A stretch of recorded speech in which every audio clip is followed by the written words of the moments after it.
안녕하세요. 바인만입니다.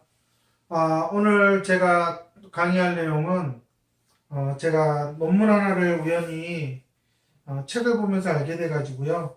그 논문의 내용을 좀 소개하려고 합니다.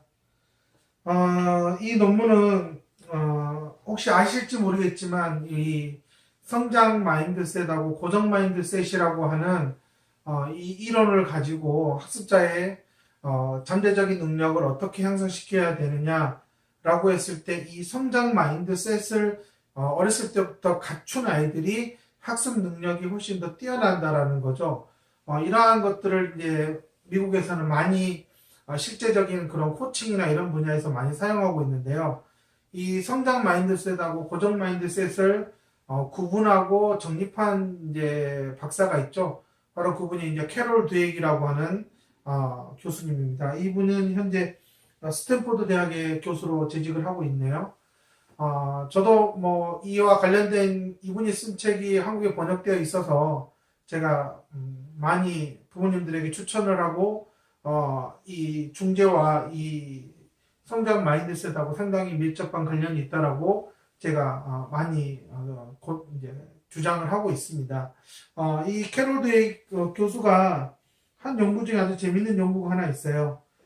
그게 이제 1살에서 3살 사이의 어린 아동들에게 이런 성장 마인드셋을 갖게 해서 많이 긍정적인 피드백을 줬던 아이들이 이런 고정 마인드셋에 의해서 피드백을 받은 똑같은 나이의 아동들에 비해서 무려 5년이 지났을 때, 즉 7살이나 8살이 되었을 때에 이 아이들의 수학 능력을 봤더니 당연히 고정 마인드셋보다는 긍정 마인드, 즉 성장 마인드셋을 가진 학생들이 훨씬 수학 성적이 좋았다라는 거예요.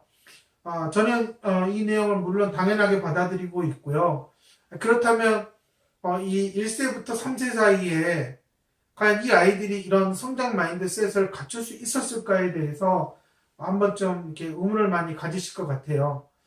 상당히 1세부터 3세까지면 아이들이 그냥 마냥 귀엽고 그냥 주변의 환경과 그냥 상호작용하는 수준에 머무를 수 있는 것인데, 그럼 이 아이가 어떻게 성장 마인드셋을 갖게 됐느냐라고 그 과정을 추적해 보면 아무래도 그 시기에 가장 많은 시간을 보내는 주 양육자의 그런 양육 태도가 과연 고정 마인드셋이냐 아니면 성장 마인드셋이냐에 따라서 달라진다는 거죠. 간단하게 성장 마인드셋하고 고정 마인드셋을 비교해 보면 고정 마인드셋은 지능은 변하지 않는다, 고정되어 있다. 그렇기 때문에 어쩔 수 없다, 변하지 않는다라는 걸로 인해서 상당히 한계를 정하는, 그래서 열심히 해도 지능이 낮으면 더 이상 발전할 수 없다, 나아질 수 없다라고 하는 그런 결과에 의존하는 결과 지향적 사고를 갖게 만들어서 쉽게 포기하게 만들고 도전하지 못하게 만드는 것을 이 고정 마인드셋이라고 합니다. 그러면 성장 마인드셋은 당연하게 지능은 변할 수 있고 더 나아질 수 있으며 이러한 성장 마인드셋을 가진 학생들이 더 도전적이며 성취욕이 더 강하다라는 거죠. 그렇기 때문에 과정지향적이고 비록 힘들고 어려워도 더 그 과정을 계속 붙들고 해결하려고 하는 의지가 더 강하다라는 측면에서 당연히 누가 보더라도 학습 상황에서는 성장 마인드셋을 갖춘 아이들이 훨씬 더 학습 능력이 뛰어나다라는 거죠. 아직까지 우리나라에서 이렇게 성장 마인드셋하고 고정 마인드셋을 이용해서 아이들에게 학습이 부진한 아동들에게 성장 마인드셋을 갖게 하는 그러한 코칭은 사실상 많이 이루어지지 않고 있는 현실입니다. 특히 장애 아동에게는 이 어린 시절부터 이 시련을 극복하고 성장해 가는 그 과정 속에서 아이들이 즐거움을 얻고 나름의 성취욕을 얻어야 되는 성장 마인드셋을 갖춰야 된다는 건데, 사실 실질적으로 이렇게 부모님들이 이런 성장 마인드셋을 갖춰야 되는 게 얼마나 중요한지 모르고 거의 치료에 의존하고 있기 때문에 사실 이런 이 연구 논문에서 말하듯이 1세부터 3세 사이에 부모가 해줄 수 있는 그 무한한 그런 칭찬이 조금만 더 성장 마인드셋을 갖추는데 포커스를 뒀다면 아마 훨씬 더 장애아동들의 학습 능력이 낫지 않았을까 저는 그렇게 바라보고 있고요. 그렇기 때문에 제가 이 논문을 읽으면서도 이 1세부터 3세 시대에도 이 사이에도 과연 이런 중재를 제대로 배운 부모님들이 아이를 양육하고 더 아이를 긍정적으로 성장할 수 있도록 코칭을 할 수 있다면 이 아이가 학령기에 접어드는 그 시점에서 보여줄 수 있는 잠재적인 능력은 훨씬 더 높을 거라고 저는 이렇게 확신을 가지고 말씀을 드릴 수 있습니다. 우리가 흔히 이렇게 뭔가 학습적으로 능력을 보여줬을 때 그때 무언가를 해야 되지 않느냐라고 많이들 생각을 하죠.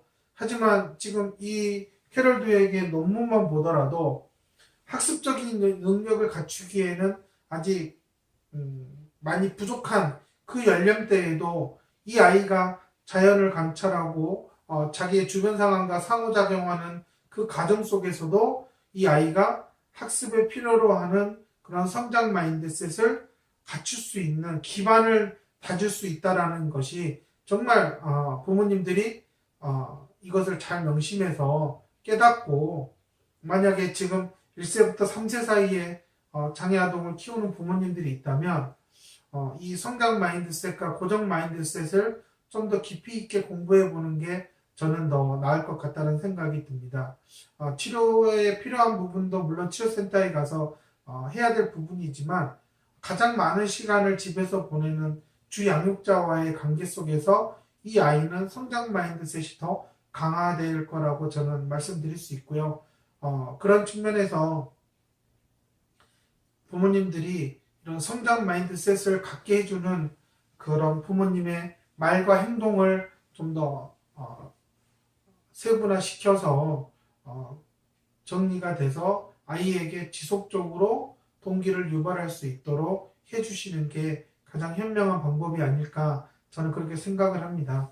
아마 나름 좀 아이들을 코칭하고 치료하는 분야에서 인지 쪽에 관련된 분들이라면 아마 이 논문을 당연히 읽어야 되지 않을까라고 저는 생각을 하고 있고요. 인터넷 구글만 쳐서 들어가 보더라도 흔히 구할 수 있는 논문입니다.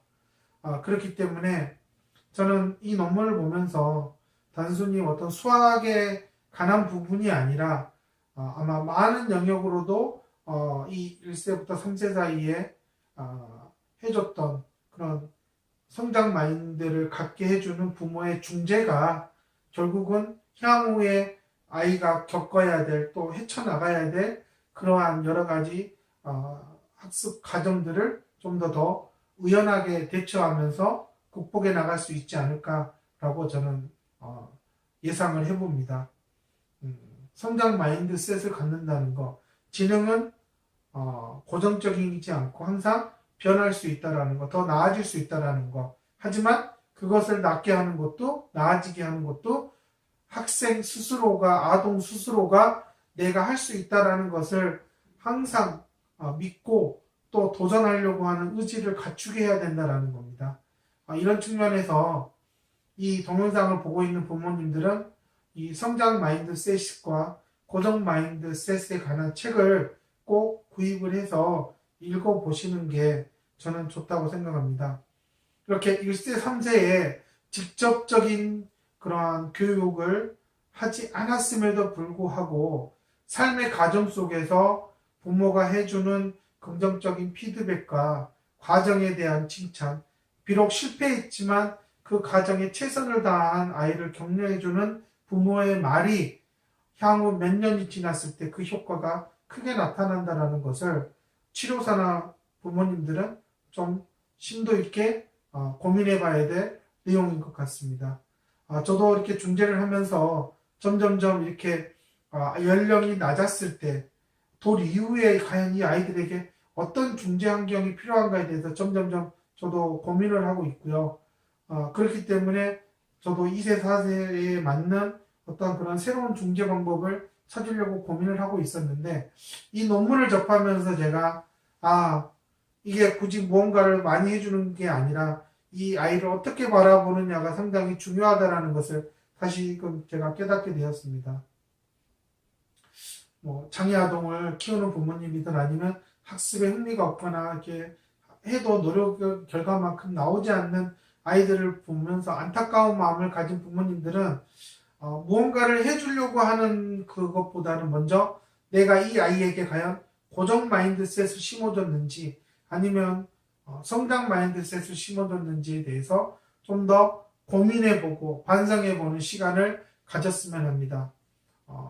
굳이 많은 것을 해주지 않아도 가장 중요한 것을 해준다면 분명히 아이는 변한다라는 거죠.